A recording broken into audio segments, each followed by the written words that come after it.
Salut à tous, je m'appelle Estelle et je suis passionnée depuis toujours par les chiens guides d'aveugles. Bénévole pour cette cause à Paris depuis des années et aujourd'hui à Lyon, j'ai lancé le podcast Futur Chien Guide étant persuadée que l'univers des chiens guides d'aveugles mérite d'être mieux connu par tous, afin que chacun puisse y trouver sa place. Mais savez-vous que seuls 1% des déficients visuels sont accompagnés d'un chien guide ? Alors pour mieux comprendre par qui et comment ils sont éduqués, mais aussi pour découvrir leur rôle dans le quotidien de leur maître et les bouleversements à leur arrivée, je vous partage 2 fois par mois mes échanges avec un invité issu de cet univers, maître de chien guide, bénévole et tant d'autres. Pour en savoir encore plus, n'oubliez pas de vous inscrire à ma newsletter mensuelle pour découvrir les coulisses du podcast, les actualités des chiens guides et bien sûr des nouvelles de mes invités. Et en parlant des coulisses, je vous propose aujourd'hui de découvrir celle d'un événement inédit et pour autant assez confidentiel. L'actrice majeure de cette rencontre n'est autre que Séverine, une famille d'accueil nantaise avec qui j'échange depuis ses tout premiers questionnements pour devenir famille d'accueil. Alors, imaginez qu'on se connaît bien, qu'on s'est même croisés en vrai à Rennes et que j'ai tout de suite voulu en savoir plus quand j'ai vu qu'elle avait organisé tout un programme pour les retrouvailles de la fratrie d'Oumi et bien plus dans un lieu central aux origines de la naissance de la portée. Et maintenant, place à l'épisode.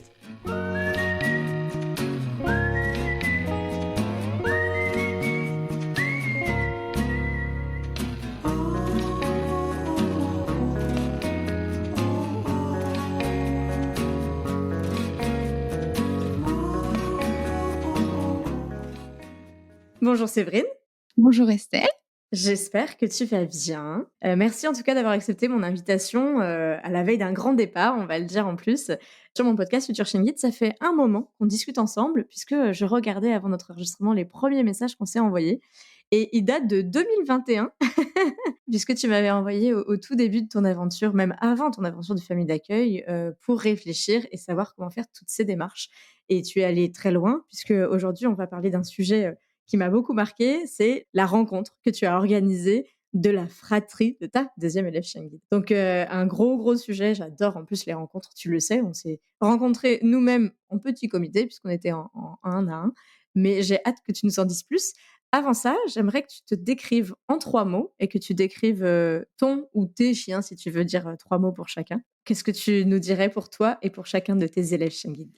Alors pour moi, je dirais, organisée, passionnée, notamment par l'univers des chiens guides, c'est ça qui m'a amenée à faire la rencontre et voyageuse. Pour Oumi, c'est une chienne, donc c'est une golden retriever qui est du coup très câline, qui est, également expressive. Donc c'est ta deuxième élève, Oumi. Oui, exactement. Oumi, c'est ma 2e élève chien guide, donc c'est une golden retriever qui est née en 2023, elle est née l'année des U et en dernier mot, je dirais curieuse.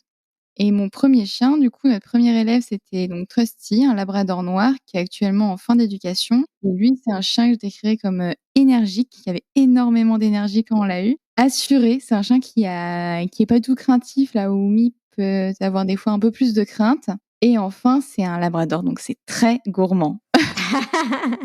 Et tu disais, énergique, je me souviens aussi dans nos premiers échanges, que, tu m'avais annoncé l'arrivée de Trusty, je relisais ça tout à l'heure et qu'en fait, moi j'avais hyper bien rebondi en me disant: «Ah vas-y raconte-moi comment ça se passe les premiers jours» et que toi tu avais dit: «Je suis désolée, je t'ai répondu un peu tard parce que là les premiers jours, c'était un peu beaucoup».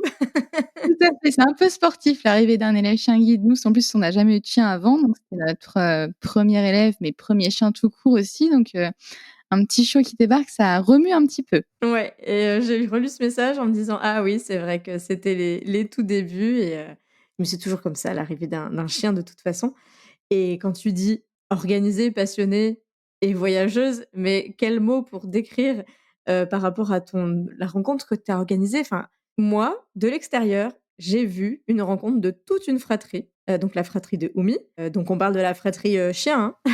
Oui, c'est ça. De toute la portée au CESECA, donc au centre, d'élevage et de sélection, des, élèves, chiens guides et chiens d'assistance et avec du coup la maman de Oumi. Genre vous avez rassemblé quasiment toute la famille, je crois qu'il y a eu un ou 2 absents, mais, comment tu as fait ça et pourquoi? Enfin pourquoi? Je connais le pourquoi, mais comment surtout? Ce qu'il faut savoir, c'est que pour notre 1er chien, donc Trusty, moi on est rentrés dans l'aventure, on était un peu, surtout occupés à s'occuper de gérer au mieux le chien et de l'éduquer du mieux possible et donc j'ai jamais trop pensé à ces histoires de fratrie. À l'époque, je savais que tous ses frères et sœurs étaient sur Paris. À la fin du moment où on est passé à Paris et du coup, je me suis dit que ce serait une bonne occasion de rencontrer ses frères et sœurs Et alors, je t'avais envoyé un message à cette époque pour savoir si c'était possible, et bah, enfin, si tu les connaissais ou non, en fait, tes frères et sœurs. Tu m'avais aidé à en retrouver quelques-uns et du coup, on avait organisé une rencontre avec, la moitié de sa fratrie, donc avec ils étaient une portée de 6 et on s'était retrouvés avec, 3 des chiots et je me suis dit quand on a eu Oumi, bah, en fait, ce serait bien de commencer à tisser des liens avec les familles et si on peut organiser une rencontre, ce serait vraiment génial. Mais c'était plutôt, voilà, pour voir les autres chiots grandir, mais tout de suite et pas attendre 1 an où du coup le chien Trusty il est rentré en éducation quelques jours après les retrouvailles avec ses frères et sœurs. Donc on n'a pas des liens qui sont très, très forts avec, les autres familles d'accueil parce qu'on s'est pas connus, on s'est vu une fois en vrai. On n'a pas beaucoup échangé de messages parce que les chiots sont tous entrés en éducation. Alors, il y a que Trusty qui est rentré en éducation ou alors ils ont tous été réformés. Du coup, ils sont partis dans d'autres familles d'adoption. Donc au final, on n'a pas eu des liens, qui sont très forts avec les autres familles d'accueil et avec lui, je dis: «Bah, pourquoi pas tester de les retrouver tout de suite?» Et donc avant de faire la rencontre, c'était plutôt pour, bah, suivre, comment progressent ses frères et sœurs, savoir un peu où est-ce qu'ils sont. Est-ce qu'ils ont certains traits caractères en commun ou alors pas du tout, hein?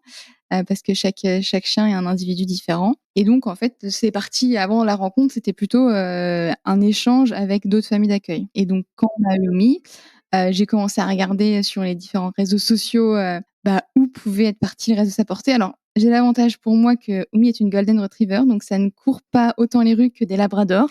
C'est ce que j'allais dire, hein, labrador et labrador noir en plus, voilà, il y en a quand même beaucoup et puis tu as eu dans un sens là pour, Trusty, tu avais de la chance que toute la portée était quasiment à Paris. Pour le coup avec Oumi, on va en parler par rapport à la rencontre, mais c'était quand même assez éclaté en France. Les chiots sont partis, dans toutes les écoles, ce qui est le principe du CZK. C'est ça, exactement. Il y a pas ils étaient c'est pas une grosse portée, donc Oumi, c'est une portée de 6 chiots, donc c'est la première portée de la maman qui s'appelle Scala et du papa qui s'appelle, Post-it qui lui a eu un certain nombre de chiots. Donc j'en ai retrouvé certains avec, les écoles, donc j'ai retrouvé en fait en premier Unix qui est au centre Paul Corteville, donc à Lille, Ulysse qui est, à Bordeaux et donc j'ai retrouvé rapidement les 2 familles d'accueil, de ces chiens et grâce à la famille d'accueil du coup, d'Ulysse, je suis tombée sur la page Facebook du CZK qui du coup n'est pas une page en fait, c'est un compte Facebook où, il faut être ami pour accéder à toutes les photos. En étant amie du coup avec la page du CZK, j'ai pu tomber sur, le post qui avait été fait sur sa portée et en fait, il y avait également des commentaires de la famille d'élevage de Scala et également d'une autre famille d'élevage qui a récupéré l'une des sœurs d'Oumi qui s'appelle Huguette, en hommage à Huguette et Raymond de scène de ménage et qui était également du coup qui est restée au CZK. Pour devenir future, maman de Changuide, c'est ça? Voilà, bon malheureusement elle a été réformée, pour un petit couac, physique mais elle va être adoptée par sa famille d'élevage, qui est ravie de la garder dans tous les cas. Donc tu as réussi à retrouver quasiment tout le monde? J'ai réussi à trouver quasiment tout le monde et du coup, grâce à la famille d'élevage donc de Scala, elle s'est renseignée pour connaître en fait, les noms des autres chiots, où est-ce qu'ils étaient partis et donc comme ça, on a su qu'il y en avait 2 autres, donc Huros qui était à Paris, Oupsi qui est à Marseille. Donc ouais, vraiment aux 4 coins de la France. Parce que toi, on l'a pas dit, toi, tu es du côté de Nantes et donc ben, il a fallu, retrouver un point de ralliement. Je crois qu'il était assez naturel ce point de ralliement. Le point de ralliement était assez naturel parce que, on est un peu aux 4 coins de la France, mais il y a 3 familles qui étaient au même endroit, donc toutes les familles d'élevage, hein, des parents de Oumi et sa sœur qui sont à Clermont-Ferrand. Donc quand on a choisi un lieu en fait, hein, pour se retrouver, on a pris, le lieu qui est à la fois central au milieu de la France et en plus c'est le lieu où il y avait le plus de personnes qui étaient déjà là. Donc c'est comme ça qu'on a choisi le lieu de retrouvailles. Et donc en fait, une fois qu'on a retrouvé les familles d'accueil, on a créé un groupe WhatsApp où on s'est partagé au fil de l'eau, bah, des photos, des échanges sur comment progresser, nos chiots qui ont certains traits de caractère, similaires et C'est ce d'autres que j'allais te demander, où il y a des choses qui ont fait tilt entre vous, c'est des chiens qui sont très beaux. Je confirme, moi j'ai vu Omi, très jeune puisqu'on s'est croisés, début mars, ça devait être, pour le pot de Rennes et pour le coup, elle était toute mimi, quoi. Très mignonne. Mais après en trait de caractère, c'est, des chiens, je dirais, qui jeunes étaient plutôt craintifs. Je pense qu'avec le temps, ça s'efface, mais, en effet, Oumi l'était un peu plus que Trusty. On a eu des échanges sur, d'autres chiots de la portée qui avaient peut-être un peu plus de crainte que, les bons gros labradors qui sont pas craintifs et qui ont plein d'assurance. Après c'est quelque chose que, l'éducatrice a pas trouvé non plus anormal sur des golden qui sont connus pour être un peu plus sensibles. Ils sont très câlins aussi tous, hein, en particulier l'une de ses sœurs que je m'en souviens, Oupsi quand on s'est retrouvés, Elle en avait rien à faire de ses frères et sœurs. Par contre, tous les humains qui étaient autour, elle était là pour aller, quémander des caresses. Donc ouais, vous avez réussi, donc à vous suivre, sur les débuts de votre de la socialisation des chiots en famille d'accueil et rapidement, donc cette rencontre est devenue une évidence? En fait, avant, il y a eu, une autre étape qui est qu'on a commencé à se rencontrer, mais entre 2 familles. Donc il y en a qui sont partis en vacances en Bretagne et qui ont réussi à croiser, d'autres familles. Alors pas nous, parce que alors on était alors c'est fou, c'était la famille qui était dans le nord qui est venue, en Bretagne et nous, au même moment, on était dans le nord en vacances. On n'était pas aux mêmes endroits. En fait, on a commencé par faire du coup des rencontres, au moment où on passait. Donc moi, j'ai rencontré, Uros et Suzanne, à Paris quand je suis passée, durant l'été. Les familles d'Unix, et d'Ulix, donc qui sont respectivement à Lille et à Bordeaux, se sont rencontrées également pendant l'été et c'est du coup lors de ces rencontres qu'on a évoqué le sujet de dire: «Bah, ça pourrait être sympa de faire une rencontre avec toutes les familles, c'est possible». On a la chance d'avoir une portée qui est pas si grande, hein, parce que si chaud par rapport à certaines tailles de portée au CZK, ça reste relativement petit et du coup, on a commencé à évoquer le sujet une fois qu'on s'est rencontrés en vrai. Moi, j'y pensais depuis le début, mais plutôt c'était plutôt un rêve en disant: «Ça serait incroyable si on fait ça», mais en disant: «C'est quand même compliqué de». Déjà, on n'a pas tous les mêmes, vies professionnelles, vie personnelle, hein, parce qu'il y en a qui ont des enfants, d'autres qui, nous, on est jeunes actifs, il y en a qui sont à la retraite. Enfin voilà, on a des rythmes de vie qui sont complètement différents, des contraintes qui sont pas les mêmes. Il y a une famille qui, sont professeurs, et l'un des conjoints est enseignant. Du coup, il faut partir aux vacances scolaires. On est un peu contraintes par les vacances. Et une fois qu'on a eu du coup ces rencontres, entre plusieurs familles, c'est là qu'est venue l'idée de se dire: «Bah, on pourrait peut-être essayer de faire une rencontre générale avec ceux qui le souhaitent et qui sont intéressés» et donc on a évoqué le sujet, donc on a eu 3 rencontres avec différentes familles durant l'été et c'est arrivé du coup à partir du mois de septembre où on s'est dit que ça pourrait être sympa et on a proposé différents week-ends et on est partis sur celui où a priori ça collait à tout le monde. Donc vous avez réussi à faire ça à l'automne? C'est ça, exactement. Donc on s'est retrouvés début novembre. Donc il y avait donc sur la portée de 6 chiots, il y en avait 5. Il y en a un qui a malheureusement dû déclarer forfait. En fait, il s'est blessé à la patte et bon, c'est sûr qu'un week-end de retrouvailles avec 6 chiots et plein de chiens qui courent dans tous les sens, on lui a préconisé du repos pendant 15 jours et donc la famille, à grand regret, elle a dû dire: «Bah, ça sera pas possible de venir parce que sinon ça risque d'aggraver le cas du Nix». Donc vous avez quand même fait 5 sur 6 plus les parents? Plus les parents, exactement, parce que du coup, donc on était en contact également avec, la famille, d'accueil de Post-it, donc par mail parce que du coup, pour le coup, ils n'ont pas WhatsApp. Donc je leur envoyais, en fait, je leur faisais des montages photos, tous les mois de tous les chiots, une page par chiot avec une couleur par chiot, qui sont d'ailleurs les couleurs que j'ai repris, pour leur bandana. C'est ce que j'allais dire, c'est que tu as été organisée jusqu'au bout. J'ai adoré voir ça et ça fait partie de mes petits projets secrets. On verra où j'en serai, au mois de mai quand on va diffuser cet épisode.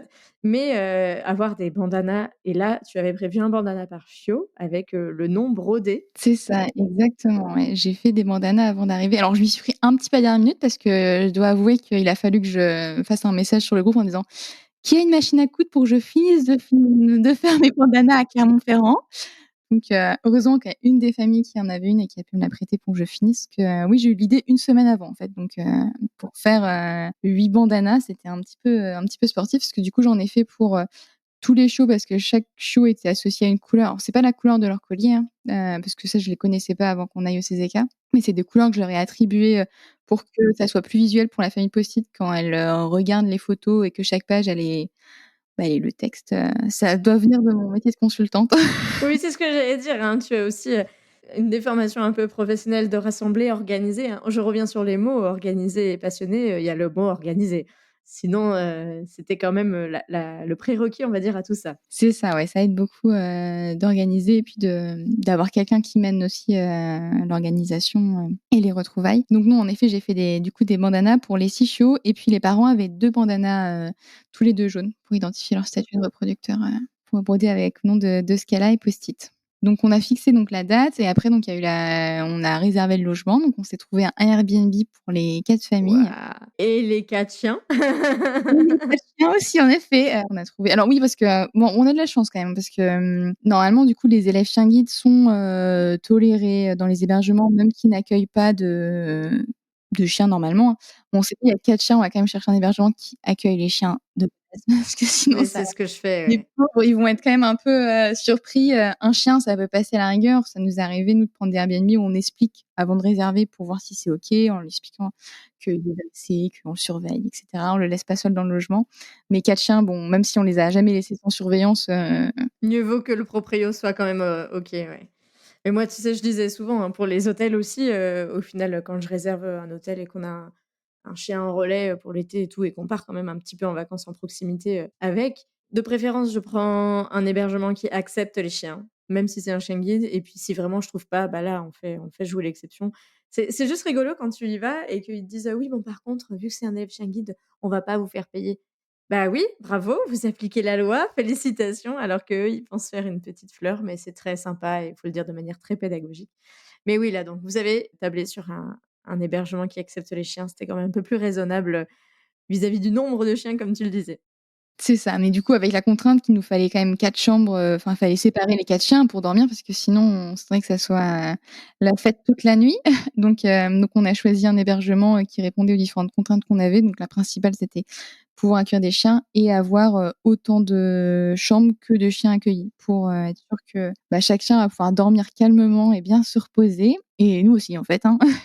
Donc voilà, donc on a tout organisé et une mention spéciale quand même à la famille Doupsy qu'on a retrouvée très tard, hein. On a retrouvé seulement au mois de septembre et du coup qui est arrivée dans le groupe WhatsApp en plein milieu de l'organisation et qui, s'est tout de suite lancée dedans en disant: «Bah oui, on est intéressés, on vient et puis on sera dans les Airbnb», donc c'est trop cool. Nous, on s'attendait pas quand on l'a organisé, on s'attendait pas à ce qu'il y ait la famille Doupsy qui vienne parce que, on a évoqué le sujet, on les avait pas encore retrouvés, sur les réseaux sociaux donc ça a été une belle surprise de dernière minute de se dire: «Ah bah tiens, on va récupérer aussi». Bon, on a eu un absent quand même unique, mais c'était pas la volonté de la famille d'accueil, hein, malheureusement, C'est la vie. et donc bah, début novembre, on s'est retrouvés, au CZK. Donc nous, on est partis avec Oumi très tôt le vendredi matin, en train. On a mis, 6 heures de train. On a fait du télétravail l'après-midi dans un espace de coworking. Après, on s'est retrouvés du coup au gîte avec toutes les familles, donc on était, bon, les chiens étaient ravis de se revoir. C'était la grosse fête, en particulier du coup entre Oumi et ses 2 frères parce que comme je disais tout à l'heure, Oupsi,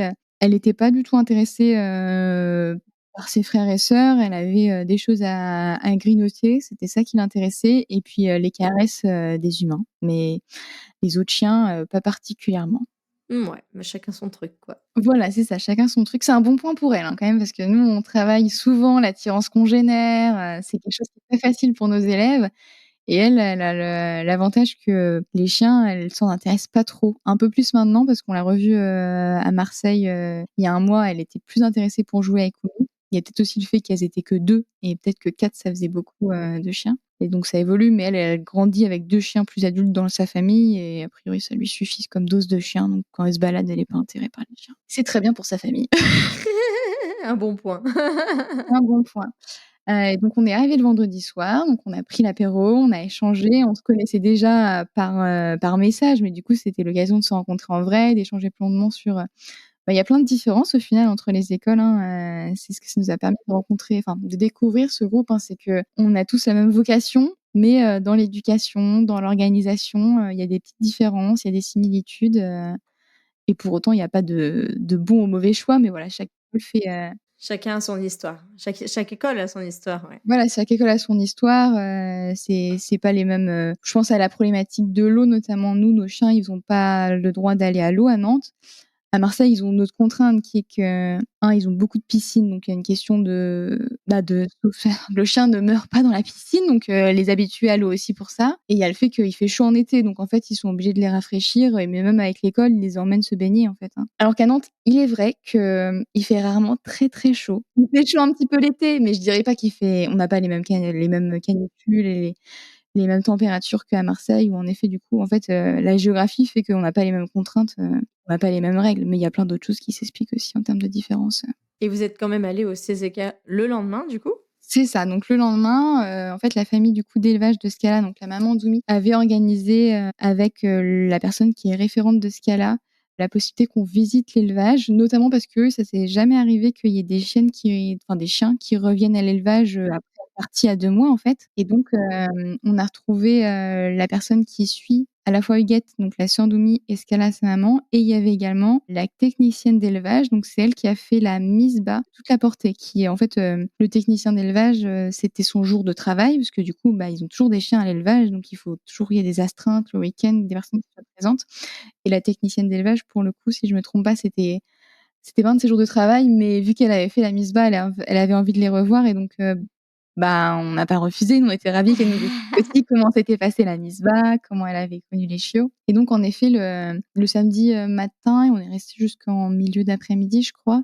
On est allé visiter le CZK donc on a pu également revoir, en fait, Scala et Huguette qui, étaient toutes les 2 en chaleur, à ce moment-là donc en plus, de toute manière, elles sont confinées au centre donc on n'avait pas d'autre option si on voulait les voir que d'aller au centre d'élevage. Donc on a fait une visite des locaux, Trop bien, vous avez vu des petits chiots. on a vu des petits chiots à travers la vitre qui sont très mignons. D'ailleurs, anecdote amusante, il y a des chiots que j'ai vus qui sont arrivés à Nantes, Ah, trop chou! moi après j'ai pu envoyer des photos aux familles en disant: «Ah oui, mais je les ai vus tout bébés à travers la vitre», C'était très sympa de visiter et puis ils nous ont parlé aussi de, bah, comment ils sélectionnaient les reproducteurs, les échanges de chiens qu'ils avaient aussi avec, les autres écoles parce que du coup, la technicienne d'élevage, elle a adopté une chienne qui a été envoyée par les États-Unis, en fait, qui a fait importer, qui est restée ici. C'était très sympa d'en apprendre plus sur, bah, comment fonctionne, le centre d'élevage parce que, en fait, on n'est pas trop en contact en tant que famille d'accueil, n'habitant pas à proximité, on sait pas trop comment ça fonctionne. Je le savais un petit peu avec l'épisode,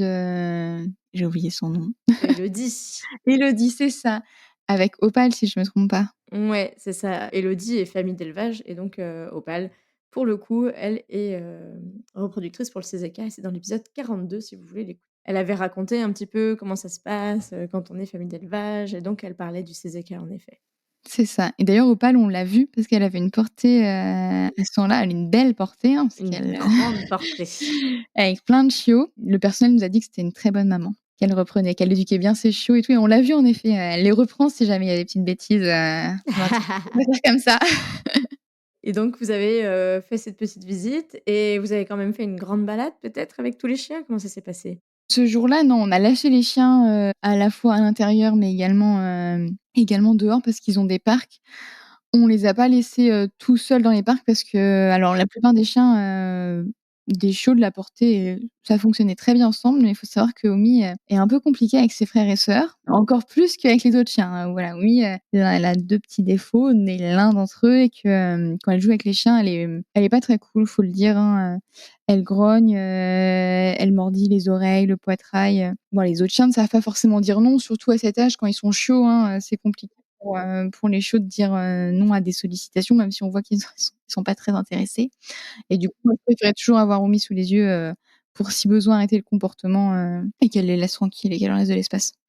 Donc ils ont bien joué Sous sous nos surveillance. yeux, sous surveillance, exactement et donc le soir après on est allés au restaurant tous ensemble mais c'était très bien parce qu'ils avaient bien joué donc ils ont Ils ont bien été, dormi. très fiers des images, voilà, ils ont bien dormi, à nos pieds, donc très, très calme. Non, c'était très top et donc ça, c'était donc le samedi et le lendemain, on a retrouvé du coup, Post-it parce que du coup, ça ne collait pas, les dates pour qu'on fasse toutes les retrouvailles tous ensemble et donc on a retrouvé Post-it avec donc, les 4 chiots qui avaient fait le déplacement parce que du coup, Scala et Huguette étaient donc pour le coup toujours En chaleur au CZK. confinés en chaleur et voilà et en plus Post-it qui est du coup un mâle reproducteur et pour l'instant qui n'est pas stérilisé. Bon, Bah oui, s'il rencontre, en chaleur, là, les chiens, la fille ou la mère, il s'en fiche lui. voilà, c'est ça. Oh bah, de toute manière, oui, il était intéressé, je pense, les mâles, on l'a vu aussi, hein, les frères et sœurs de Huguette, donc qui pour le coup étaient stérilisés. Ils étaient quand même très, très intéressés par cette sœur qui était en chaleur. Moins par les autres, mais on voyait qu'ils faisaient que de la suivre. C'était vraiment, où allait Huguette, tout le groupe suivait. Ouais, il y a quand même les phéromones et tout ça, même si, après il y a pas C'est ça, l'appareil. il y a les phéromones et puis elle était vraiment à la période pile poil, là où la mère, elle était au tout début de ses chaleurs, mais elle était au moment parfait pour la reproduction donc j'imagine que là, il y a l'instinct animal qui s'exprime quand même et du coup, ils étaient quand même très curieux et très intéressés. Et du coup, vous êtes rentrés à peu près, tous, bah, chez vous? Parce que tu disais qu'il y avait 6 heures, j'imagine que le dimanche a été dédié un peu au retour. Oui, c'est ça, donc le dimanche matin, on a fait une détente avec, les chiots et Post-it donc en nature, ça leur a fait du bien, je pense, de courir avant de refaire la route et après on est partis, des heures différentes selon les trains, en fait, à chaque fois. Donc entre midi et nous, avec Suzanne, on avait pris un train qui était vers 16h, je crois. Donc pour faire la route du retour et pour rentrer à la maison. C'était vraiment un week-end qui était très chouette, hein. C'était pas très long, mais c'était vraiment unique et comme le disait le CZK, eux, ils avaient jamais vu ça, en fait, hein. Ils doivent avoir 20 ou 25 ans d'existence, ils ont jamais connu des familles qui se retrouvaient. Après nous, on a la chance d'avoir les réseaux sociaux. C'est ce que j'allais dire, moi j'avais fait plusieurs fois, hein, quand j'avais des chiens, essayer de retrouver les chiots. Alors, quand tu as un berger allemand, c'est «plus simple» entre guillemets. C'est encore plus simple qu'un golden retriever, parce qu'il y en a encore moins. Exactement, ouais. Mais c'est vrai que, bah, c'est difficile, puis toutes les familles d'accueil ne sont pas forcément connectées, ce n'est pas une obligation et donc il y a quelques années, c'était encore plus compliqué et puis il faut mener à bout le projet. Moi, c'est vrai qu'ayant des chiens en relais tout le temps et ben, en fait, si je faisais l'exercice à chaque fois, il y aurait et puis moi, j'avais pas le chien sur un an, donc là, c'est génial de le faire entre familles d'accueil puisque vous avez eu le temps de programmer ça et surtout dans un bon timing parce que là, Oumi est encore avec toi, mais plus pour très longtemps puisque, bonne nouvelle après toutes ces, interrogations sur ces divers points de santé, tout est levé et tout va bien en tout cas, pour qu'elle rentre en éducation. C'est ça, elle rentre en éducation, la semaine prochaine avec quand même, une interrogation qui reste parce que donc Koumi a eu un parcours de santé en effet, qui est un peu compliqué, au niveau des yeux, donc les yeux c'est bon et après il y a au niveau de la peau, donc on suspecte qu'elle ait une maladie qui s'appelle la dermatite atopique, qui est quelque chose qui est pour le coup assez courant, chez ces races comme les labradors et les golden, nous l'école nous disait qu'ils ont environ une réforme par an qui est liée à la dermatite atopique. Donc c'est de l'eczéma pour le chien, c'est un chien qui va avoir des allergies, qui va se gratter, qui va se lécher. C'est un traitement qui peut être un peu coûteux, et donc du coup, c'est des chiens qui sont réformés pour pas mettre un chien qui a un handicap à une personne qui est déjà en situation de handicap. Et du coup, donc elle est en régime d'éviction pendant 8 semaines pour voir est-ce que ce serait lié à son alimentation, ce qui du coup reste potentiellement gérable par une personne en situation de handicap. Là où si c'est, aux acariens, au pollen, bon ça c'est qui est tout de suite beaucoup plus compliqué, hein. Et donc elle finira son régime d'éviction à l'école, d'ici fin mars et après elle va retourner voir le dermatologue. Donc elle va être suivie sur les premiers mois attentivement au niveau de ses soucis, de peau pour vérifier est-ce que ça s'améliore et du coup est-ce qu'elle peut potentiellement devenir chien guide, hein. Après il reste toute la partie comportement aussi, hein. Oui, il y a toute l'éducation et il reste, quand même encore un peu de parcours à faire, mais en tout cas, il y a eu 2 ou 3 doutes qui ont été levés sur ses hanches, sur pas mal de choses, qui fait que là, tous les feux sont au vert.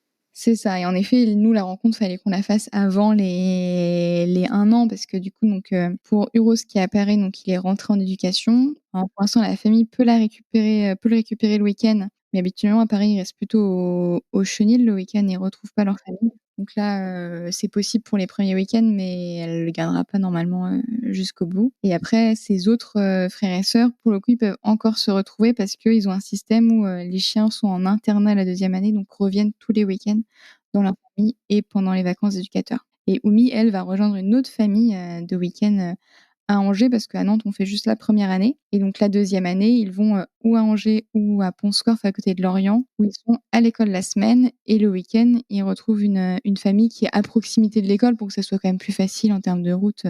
Pour les récupérer le week-end. Et puis de toute façon, toi, c'est ce que tu m'avais dit quand on s'était parlé à la fin de l'aventure avec Trusty, tu m'avais dit: «Ah, 2e élève, c'est pas dit, on a des plans». Et là, ces plans, arrivent, à du coup exécution, au mois de mars donc là, le timing, comme on le disait avant l'enregistrement, est quand même tout pile. Oui, c'est ça. Là, ce qui s'était posé comme question, c'est qu'ils étaient pas sûrs, l'école, au début, de la faire rentrer en éducation. Finalement, ils l'ont fait parce qu'ils ont eu des chiens réformés et du coup, il faut qu'ils fassent rentrer d'autres chiens en éducation. Mais normalement, à la base, elle devait partir dans une autre famille pour finir son régime d'éviction parce que nous, on pouvait pas la garder jusqu'au bout et finalement, du coup, elle ira à l'école. Mais dans tous les cas, ça tombe très bien parce qu'on avait prévenu l'école que fin février, il fallait que Omi, parte de l'appartement parce qu'on allait le rendre aussi. Et vous, vous faites, le grand saut, vers le grand nord du coup.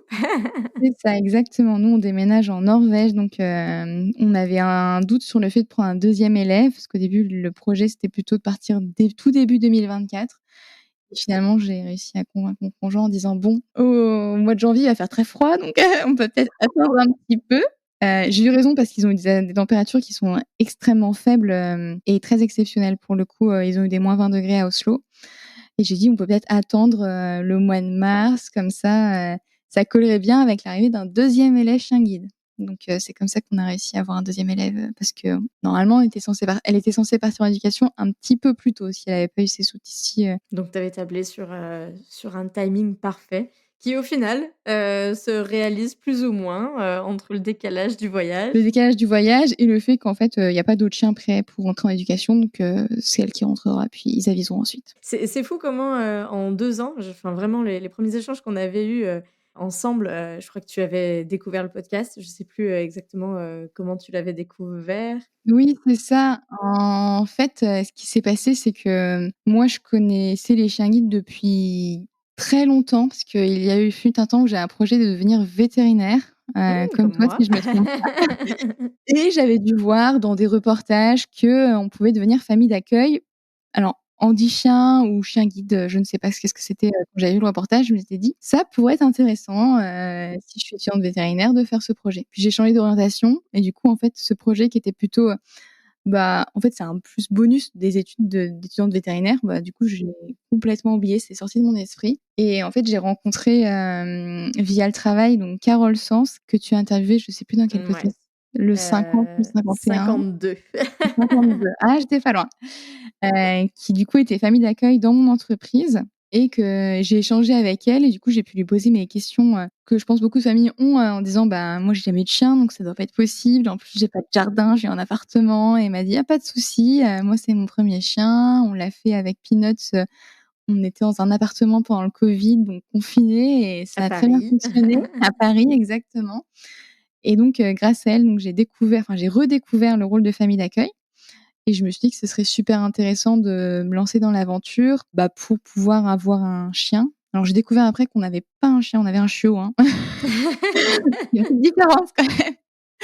Mais d'avoir un chien tout en ayant une vie de citadine, et de pouvoir, bah, de ne pas avoir en fait à laisser son chien, tout seul à la maison, 5 jours par semaine, hein, parce que j'envisageais pas prendre un chien, qui resterait tout seul dans un appartement toute la journée.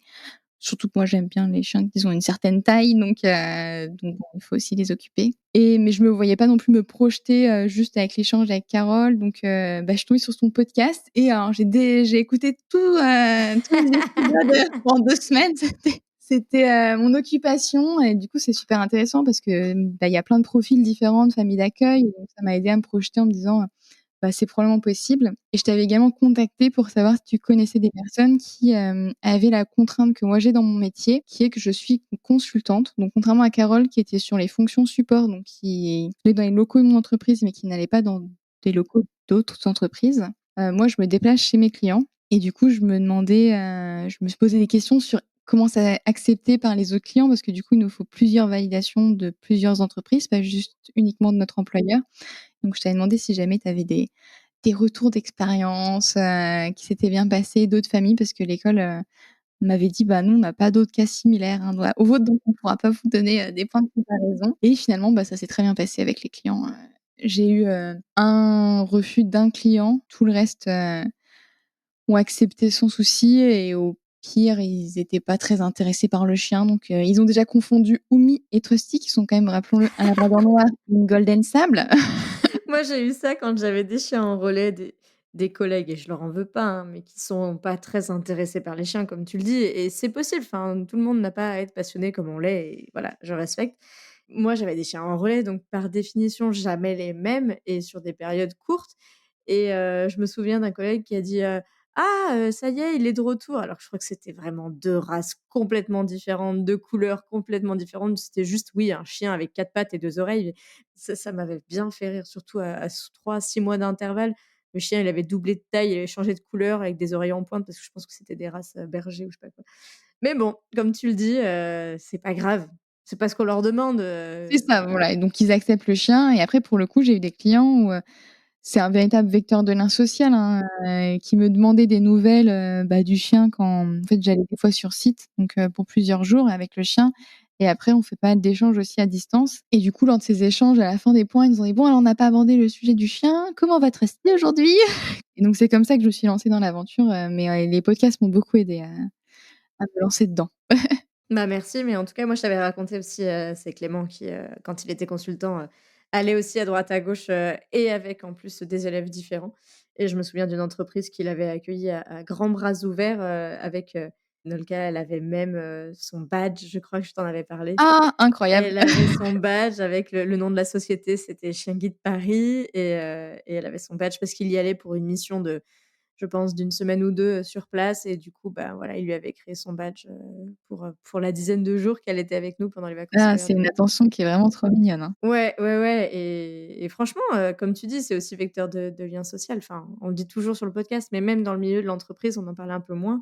Ça aide et ça apporte de la légèreté ou alors du sérieux et ça, je l'ai dit dans certains épisodes. Toi, tu as déjà dû l'entendre, mais je sais aussi que les premières fois où Clément était en open space avec, des chiens en relais, ça a largement aidé, les collègues à ne plus envoyer des balles de tennis, de l'un à l'autre des bureaux parce que, bah, ça voilà, pour eux, c'était leur manière de se détendre, mais du coup, quand il y avait un chien qui sautait dessus, c'était un peu, voilà. Mais, bon, ça du coup, il fallait faire attention aux moments de pause et aux moments pas de pause et je sais que ça a aidé à pas formaliser les choses, mais juste à organiser un petit peu plus, les temps de travail, collectifs et les temps, un petit peu plus, détente, on va dire. Mais Carole, en effet, que tu as peut-être recroisée, avant qu'elle je sais qu'elle a changé d'entreprise, mais, elle a aussi changé de région et c'est de ça dont on avait parlé, dans l'épisode avec elle. C'est le fait, bah, de poursuivre son engagement en changeant de région, donc, de Paris, à Nantes, pour le coup. C'est ça, exactement. Donc, les bureaux nantais ont eu la chance de connaître plusieurs élèves, enfin sur les 5 chiens qu'a eu mon entreprise, il y en a eu un à Paris, donc Peanuts, qui est, pour le coup très connu de certains Parisiens qui sont là depuis un certain temps, hein. Quand on leur parle de Charlie, ils donneront le nom de Peanuts et après elle a eu du coup, 2 chiens à Nantes et moi j'en ai eu 2. On a eu, Trusty et Thémis qui étaient, 2 labradors noirs en même temps, qui alors c'est rigolo, ils étaient tous les 2 à Nantes, mais ils sont tous les 2 nés à l'école de Paris. Ouais, donc, vous avez vraiment exporté les Parisiens. Et on a exporté, Carole et les chiens. Ah c'est ça, elle est venue oui, c'est vrai et elle avait eu Rio entre-temps, et donc, C'est c'est ça, pour ça que un tu dis que caniche ça fait royal. 5. Un caniche, ça c'était chouette, il était bien beau ce caniche et je me demandais, parmi toute cette aventure, est-ce qu'il y a quelque chose que tu as appris ou découvert, que tu imaginais pas forcément, quand on a eu nos premiers échanges, par mail, par exemple? Et bah, je pense que c'est la partie vecteur de lien social qui revient dans pas mal d'épisodes, mais entre l'entendre et le vivre, c'est quelque chose qu'on n'imagine pas, en fait, à quel point les gens vont venir à notre rencontre, parfois dans la rue. Enfin, moi, je me suis retrouvée, la semaine dernière à échanger avec une dame, dans le métro à Paris qui, en fait, sa fille est bénéficiaire d'un handi-chien et donc on a échangé, sur, bah, comment s'appelait son chien, comment il aidait sa fille et cetera. Mais en fait, j'aurais pas eu de chien, on se serait pas adressé la parole du tout, hein. Donc c'est un vecteur de lien social, aussi autour des chiens guides, hein, parce que donc on intègre une communauté, enfin on a un chien, mais on intègre toute une communauté d'humains et de chiens avec, bah, les éducateurs. Nous, j'ai créé aussi à Nantes un groupe WhatsApp avec toutes les familles qui sont du coup d'accueil et relais, où on se partage du coup, plein de photos, voilà, histoire de ne pas polluer, nos amis qui ont pas forcément de chien, de leur envoyer des photos, mais et on a envie de partager quand même les progressions de notre élève et du coup, on s'envoie plein de photos, plein de conseils, mais du coup, voilà, tout ce qui est autour de la communauté, des différents alors j'ai découvert aussi les différences de fonctionnement entre les écoles, parce que pour le coup, je pensais que ce serait pareil de la même façon, que ça soit Paris, Lyon, Marseille ou Nantes, ils ont tous les mêmes modes de fonctionnement et en fait, pas du tout et puis ça évolue avec le temps parce que là, j'ai appris récemment que le futur maître de Trusty, notre premier élève, il n'est pas habitué, à comment a été dressé Trusty parce que Trusty répond uniquement à la voix, notamment pour les commandes droite-gauche, alors que ses précédents chiens et ben, en fait, ils répondaient, à l'orientation du guidon. Mais Krusty, en fait, lui, il a jamais été dressé en fonction de l'orientation du guidon comme les chevaux, du coup, de réagir, est-ce qu'on va à droite ou est-ce qu'on va à gauche? Et donc, il y a aussi une question d'adaptation pour le maître, mais c'est aussi, en fait, l'école qui a évolué dans le temps sur, bah, comment on éduque le chien. Donc, il y a ça que j'ai découvert. Et après, toutes les rencontres qu'on peut faire autour des chiens guides, moi, j'ai en tête en particulier, je crois que tu as plus la question de est-ce qu'on a fait une rencontre particulièrement marquante? Non, mais tu peux quand même y répondre. Ouais, je vais répondre quand même parce que, j'en ai fait une qui est outre, bah, les rencontres que j'ai faites avec, toutes les familles d'accueil, de la Portée d'Oumy.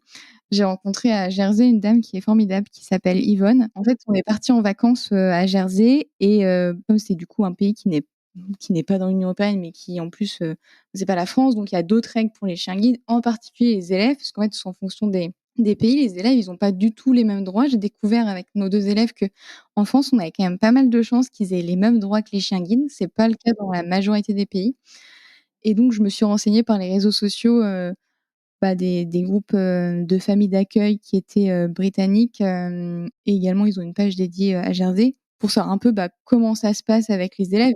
Est-ce que c'est possible qu'on emmène Oumi avec nous parce que c'était l'objectif? Ou est-ce que en fait, ça va être un trop d'organisation et beaucoup trop compliqué pour aller dans aucun lieu et en fait, ça va être, trop complexe pour nous? Est-ce que dans ce cas-là, il faut qu'on envisage une famille relais? Et du coup, Yvonne, elle nous avait répondu à plein elle nous a envoyé plein d'informations sur, les documents qu'il faut transmettre, au ferry pour venir, les sites qu'on peut visiter. Elle nous a dit: «Ah bah, si vous voulez en plus, moi je peux la garder, 2 heures pendant que vous visitez le site et tout». J'étais là: «Bon alors on s'est jamais rencontrés mais c'est super». Et quand on est allés, du coup, on les a rencontrés pour de vrai, Yvonne et Richard, qui sont du coup des familles d'accueil qui sont une famille d'accueil qui est expérimentée parce que là, ils viennent de récupérer, là, il y a une semaine, leur 5e élève. Et ils nous ont fait faire le tour de l'île, en présentant les coins trop sympas pour faire les détentes. On a rencontré d'autres chiens guides, enfin d'autres élèves qui ont été réformés et adoptés du coup sur l'île parce que la famille d'accueil était de Jersey et puis ils nous ont retrouvés quand on a fait, du vélo sur l'île, pour prendre un café donc non, ils ont été très, très sympas, on a appris plein de choses sur les chiens guides britanniques comme, ils doivent faire, de la formation en ligne pendant 40 heures avant de devenir famille d'accueil si je me trompe pas. Ils ont des cours en ligne et cetera. Ils sont aussi pas la même contrainte géographique parce que du coup, Yvonne, elle est sur Jersey, donc elle a un éducateur qui vient en avion toutes les 6 semaines. Je me suis dit: «Alors nous, on n'a pas les budgets pour faire venir des gens en avion». Ouais, bah, oui, c'est vraiment un autre monde, hein, à l'étranger, on a des approches très différentes, hein, du chien guide. Ouais, des approches qui sont différentes et puis, tout un autre système pour récolter des fonds parce que, ils ont pas du tout la même culture, de faire des dons. Les chiens, par exemple, moi, c'est moi qui ai choisi le nom d'Oumi parce qu'à l'école des chiens guides de l'Ouest, souvent à partir du 2e chiot, on a la possibilité de choisir, sous réserve de validation de l'école, le nom du chiot ou d'en proposer un ou plusieurs et qu'ils choisissent ensuite et en fait, en Angleterre, les chiots, sont nommés par des sponsors qui payent 5 000 livres pour nommer les chiens. Et donc c'est un moyen de récolter des fonds en fait, Bah, oui. le nom des chiens. Mais du coup, ça leur permet de pouvoir financer du coup des vols en avion pour aller former des chiens. Donc ça, c'était une très belle rencontre et du coup, on est toujours en contact avec Yvonne et on apprend plein de choses sur, en fait, comment ça fonctionne les chiens guides, en Angleterre. C'est encore plein d'autres règles par rapport à la France. C'est sûr qu'à l'étranger, c'est passionnant aussi de voir comment, certains pays, ont beaucoup plus d'histoire avec, les chiens guides que nous en termes d'années.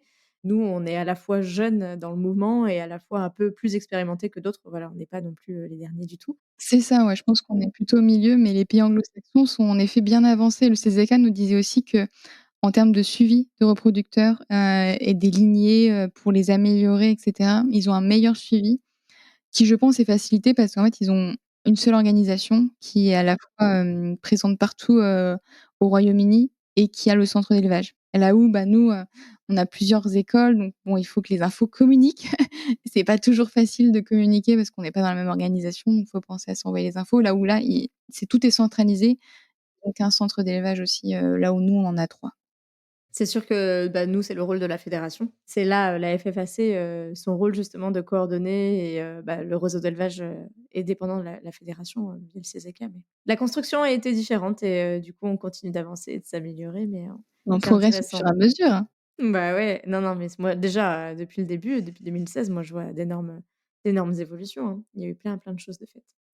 Je me demandais, dans les petites questions de fin, s'il y a un moment où tu as été bluffée par, Oumi ou Trusty, et qui reste un souvenir marquant pour toi? Alors pour Trusty, je pense que c'est, quand on l'a revu au mois de novembre avec son éducatrice et qu'on a vu, son travail au guidage.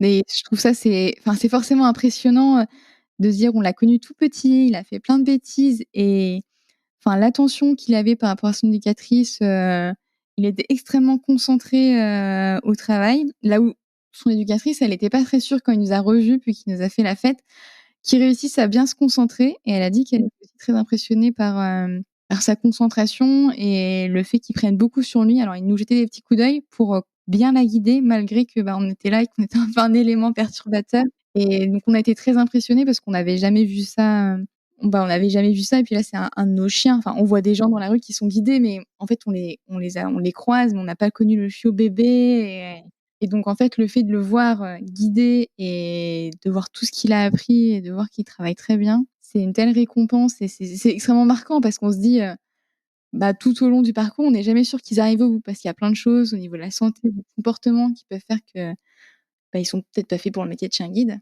et donc du coup, de le voir travailler et de le voir aussi heureux de travailler parce que donc c'est un chien gourmand donc forcément, il est très, très content de travailler parce qu'on lui donne à manger et donc ça a été mon souvenir marquant, je pense, avec Trusty et Oumi, la chose qui nous impressionne à chaque fois, c'est quand elle joue avec des chiens, que ça se passe bien, du coup, on n'arrête pas le jeu et que le chien commence à partir un peu loin ou hors du champ de vision. Si jamais on est dans une forêt, en fait, Oumi s'arrête et revient vers nous et ça, c'est quelque chose qu'elle a naturellement, qu'on renforce à chaque fois, hein, mais qui est, une qualité naturelle qu'elle a eu depuis toute petite et à chaque fois, on est impressionnés. On se dit: «Est-ce que ça va le faire ou est-ce qu'elle va s'enfuir?» Et il y a eu peut-être 2-3 fois où il est parti un peu loin, mais globalement, elle a cette capacité naturelle à rester proche de nous. Des fois, ça peut être à 20 mètres, mais elle reste dans le champ visuel et de s'arrêter alors que le chien, lui, continue, là où Trusty, je pense que quand nous, on l'avait à son âge, maintenant, il le ferait peut-être plus, mais il serait peut-être parti avec le chien et il se serait pas arrêté, donc ça nous impressionne à chaque fois et on est toujours, super contents de la voir revenir. «Ah, trop bien, incroyable!» Et justement, tu parlais de lieux, est-ce qu'il y a un ou des lieux exceptionnels où tu as été, via les chiens guides? Tu aurais jamais été, bah, si tu avais pas eu, Trusty ou Oumi à tes côtés? Alors le premier lieu où je pense, c'est le CZK parce que c'est sûr que j'aurais jamais été visiter le CZK, je suis trop loin. Je sais même pas s'ils font des journées portes ouvertes. Donc je pense que j'aurais jamais été visiter le CZK si j'avais pas été dans les chiens guides. Après dans 2 autres lieux exceptionnels où j'ai été, alors j'aurais pu y aller sans, mais c'était quand même un peu insolite. J'ai fait ma remise de diplôme, avec Trusty. Donc on a fait la remise avec tous les élèves, donc j'avais prévenu l'école avant pour dire qu'il y aurait un élève chien guide. Ton école à toi, du coup? C'est ça, j'avais prévenu mon école que voilà, j'allais revenir. Donc aussi d'ailleurs a assisté à 2 remises de diplôme, donc celle de alors moi j'ai fait, une année supplémentaire et il y a eu le Covid entre-temps, donc en fait j'ai assisté, à la remise de diplôme de mes amis qui ont été diplômés avant moi, le papier, mais vu qu'il y a eu le Covid, ils ont été diplômés après. Donc j'ai assisté à cette remise de diplôme. Avec Trusty, où moi je suis restée dans le public et j'ai assisté du coup à ma remise de diplôme, d'une autre école, donc j'ai fait un double diplôme ingénieur manager, donc de mon école de commerce, avec Trusty, où là le directeur m'a dit, bah, qu'ils avaient jamais eu qu'ils avaient jamais eu de chien qui accompagnait, les étudiants sur scène, et du coup, ouais, c'était un petit peu la star, de la soirée. Alors sur les photos, c'était un peu compliqué parce que c'est un chien noir et qui fait plutôt sombre. Mais c'était un moment incroyable. Moi, j'ai trouvé, de pouvoir l'avoir avec moi, même s'il m'a pas suivie, à l'école, dans les cours et que c'était une autre partie de ma vie, mais et aussi de sensibiliser les gens, en fait, hein. Ça fait le lien, puis ça sensibilise, pas mal de monde. Bah, à chaque fois qu'on est avec le chien, on explique leur formation, pourquoi ils sont là, puis, les gens sont toujours très intéressés, très curieux et avec Oumi, le lieu qui m'est revenu, c'est, quand on était en vacances dans le Nord, on est montés, dans des beffrois et donc les marches sont assez raides, donc Oumi nous a accompagnés, jusqu'en haut, mais elle avait du mal à redescendre. Donc il a fallu que je redescende, je sais pas, 300 marches avec Oumi dans les bras et Oumi était ravie d'être dans les bras, hein, j'ai la chance qu'elle ne bouge pas trop, et qu'elle se laisse très bien porter. Je peux encore la porter là aujourd'hui, dans les bras si je le souhaite, même si bon, on s'amuse pas à le faire parce que ça pèse un peu lourd. Mais du coup, plusieurs fois, quand on était dans le Nord et en Belgique, il a fallu que je la porte du coup, pour descendre des beffrois et on a visité une brasserie aussi, parce qu'il y a pas mal de bières là-bas.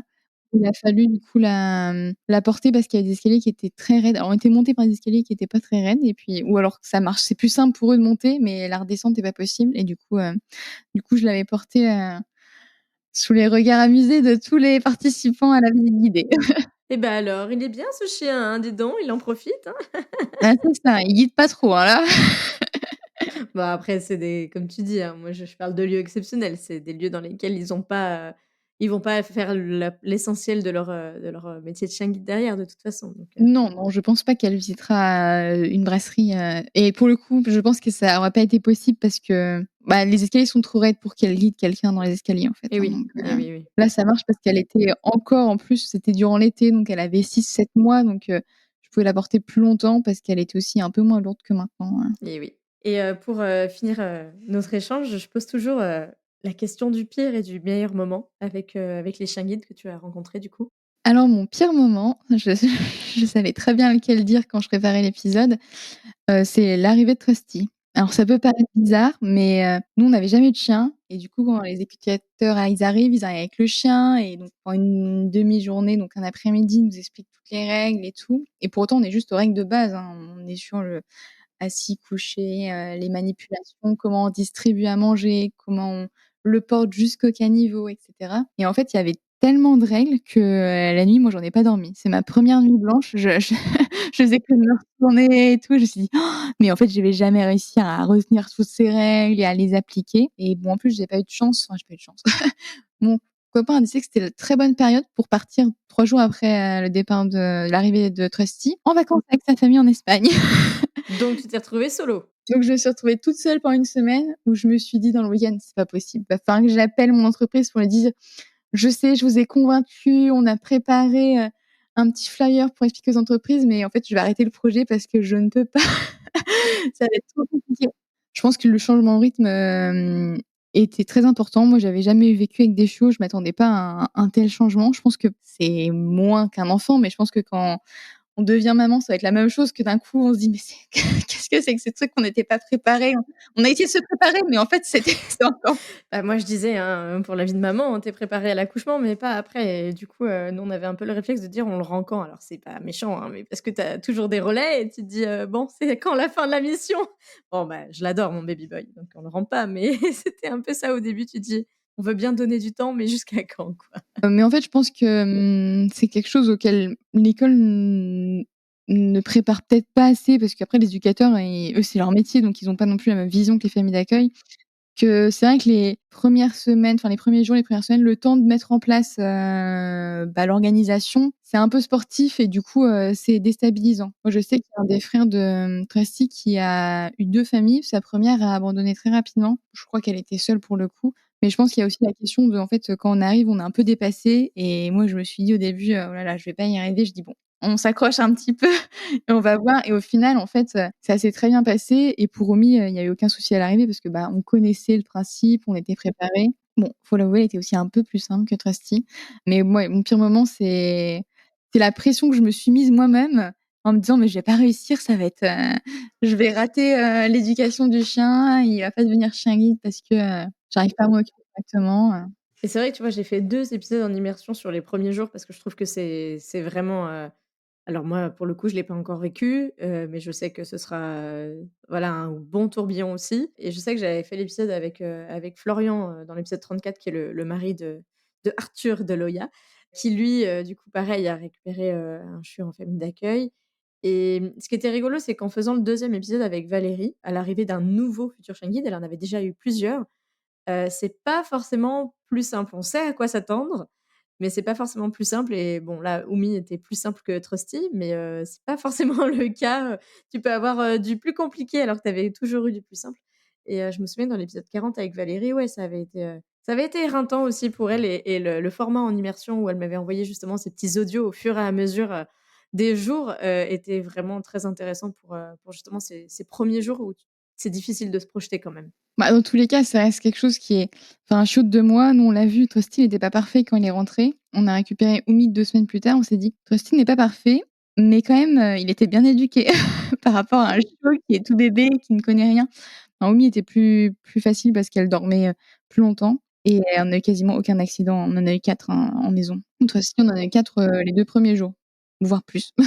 Donc c'était un peu plus sportif de dans cette, problématique-là, mais après il y a eu des choses qui ont été plus faciles avec Trusty et d'autres plus faciles avec Oumi. Enfin, chaque chien est différent, donc en fait, hein, il y a des problèmes qu'on n'avait pas avec le premier qu'on rencontre avec le deuxième et inversement, hein, il y a des choses qui étaient difficiles avec le premier, ça c'est naturel pour le deuxième chien.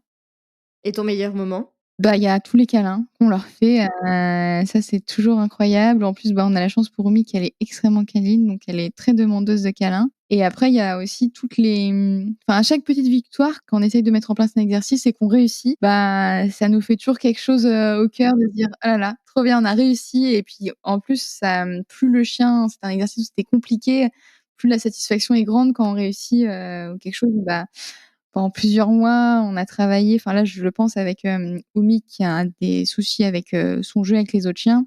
Hier, on a fait une détente où ça a été super bien, mais des fois, elle a reniflé le chien et après, elle nous a suivis parce qu'on continuait à marcher. J'étais là, incroyable, elle a pas essayé de lui sauter dessus. Bravo! Donc quand on a des victoires qu'on voit que le chien progresse, en fait, à chaque progrès du chien, je dirais que c'est un moment qui est incroyable. Enfin, un sentiment de satisfaction en se disant, bah, on a réussi à le faire progresser. Donc ça, je dirais que c'est une satisfaction qu'on a chez tous les chiens. C'est des choses simples, hein, du coup, les câlins et les petites satisfactions, mais je dirais que c'est ça les meilleurs moments qu'on a avec eux. Bon, bah écoute, il me reste à souhaiter une bonne éducation à Aoumi. Trusty va être remis pour le coup. C'est ça. Ça y est, un maître a été désigné pour lui. Et vous, donc nouvelle vie, tu nous as dit à Oslo. Pas de chien guide en vue dans la vie future? Bah, j'ai envoyé des mails aux écoles, donc on verra ce que ça donne. J'en ai une qui m'a répondu, qui m'a dit que c'était possible de nous faire les cours en anglais parce que, bah, on parle pas norvégien, donc il y a la contrainte de la langue, hein. Ils nous ont dit que c'était possible de nous faire les cours en anglais et de nous apprendre les commandes en norvégien. Mais bon, d'abord, on va trouver un travail pour moi, trouver un appartement, s'installer et après on verra, est-ce qu'on se lance ou non dans l'aventure des chiens guides en Norvège et est-ce que c'est compatible avec notre mode de vie? Et ça va dépendre aussi de, bah, qu'est-ce que devient Omi? Si jamais elle est réformée, forcément, on se posera la question de est-ce qu'on l'adopte ou non? Donc, je pense qu'on va attendre quelques mois et peut-être en 2025, qui sait, on aura de nouveau un élève chien guide qui parlera pas la même langue que nos premiers. OK, et pour suivre tout ça, alors, je vous invite à suivre l'Instagram de Séverine, c'est, French, tiré du bas puppy raiser. Ça marche aussi si tu pars en Norvège? Tu seras toujours une French puppy raiser?